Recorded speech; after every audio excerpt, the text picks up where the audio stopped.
Nouda, vous allez nous faire frémir. Donc ce matin, le Muséum d'Histoire Naturelle à des aires de Jurassic Park. Vous êtes rendu sur place hier après-midi. Vous avez rencontré Trix, cet énorme tyrannosaure que le public peut découvrir dès aujourd'hui. Un spécimen vieux de 66 à 67 millions d'années. Ah oui, c'est incroyable. J'ai vu la bête, en effet, énorme. Le tyrannosaure, c'est la star des films de Spielberg, le plus grand dinosaure carnivore. Alors, au muséum, on est tout de suite dans l'ambiance. Écoutez.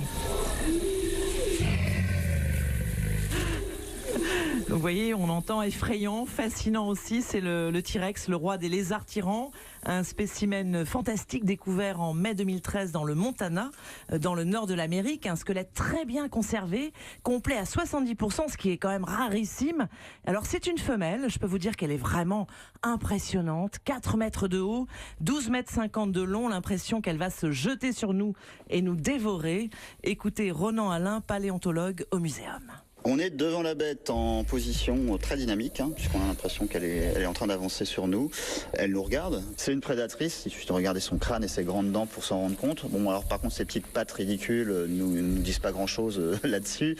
Il faut savoir que c'est une caractéristique des tyrannosaures d'avoir des tout petits bras. On voit aussi qu'elle a des jambes gigantesques avec un bassin sur lequel on pouvait mettre des muscles colossaux. Donc cet animal, c'est un animal qui est capable de se mouvoir, de se déplacer à peu près une vingtaine de kilomètres/heure. Elle a, d'après ce qu'on sait sur sa boîte crânienne, on sait qu'elle a des organes olfactifs qui sont très développés, donc c'est un animal qui va sentir ses proies, et après au moment d'attaquer ses proies, elle a des yeux qui regardent un petit peu vers l'avant comme nous, donc ce qui lui donne une vision en 3D, ce qui lui permet d'être plus précise quand elle attaque ses proies. Alors ces proies, eh bien c'était tous les grands dinosaures herbivores qui vivaient en Amérique du Nord. Il y a 67 millions d'années, c'était les derniers dinosaures. 1 million d'années juste avant la fin des dinosaures. Le spécimen dont on parle, Patrick, notre femelle avait une trentaine d'années quand elle est morte, ce qui est plutôt âgé pour un dinosaure. Ce serait la doyenne des tyrannosaures. Les scientifiques l'ont appelée Trix, contraction de T-Rex et de Béatrix, clin d'œil à l'ancienne reine des Pays-Bas, car elle a été découverte par des équipes hollandaises et américaine à l'initiative du musée d'histoire naturelle de Leiden aux Pays-Bas. Alors il a fallu 3 ans pour nettoyer chaque os un par un et redonner forme au squelette qui était donc presque complet.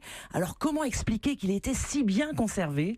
Écoutez la réponse. La clé pour avoir des beaux spécimens, c'est une fossilisation rapide, c'est-à-dire que très peu de temps après la mort de l'animal, il va être enfoui. Donc on était dans un milieu probablement très humide. L'animal a dû s'enfoncer, a dû être recouvert rapidement par l'eau et par du sédiment. Et ça empêche l'attaque d'autres prédateurs, d'autres charognards. Ça empêche les attaques bactériennes ou champignons, ou tout ce que vous voulez. Et donc l'animal est très vite protégé et le squelette va pouvoir se conserver pendant des millions d'années. Mais la fossilisation reste exceptionnelle. Elle ne concerne que 0,01% des spécimens. Donc vraiment, il faut y aller au muséum.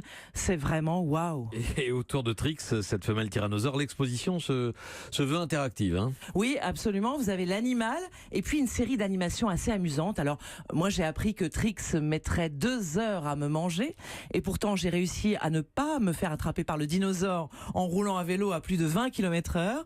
On peut aussi s'amuser à essayer de danser comme un tyrannosaure pour séduire mâle ou femelle, ou encore assister à l'éclosion d'un bébé dinosaure sous forme d'hologramme. Vous voyez ? Alors, on ne s'en lasse pas, allez-y. Un T-Rex à Paris, exposition à voir jusqu'au 2 septembre à Paris au Muséum d'Histoire Naturelle.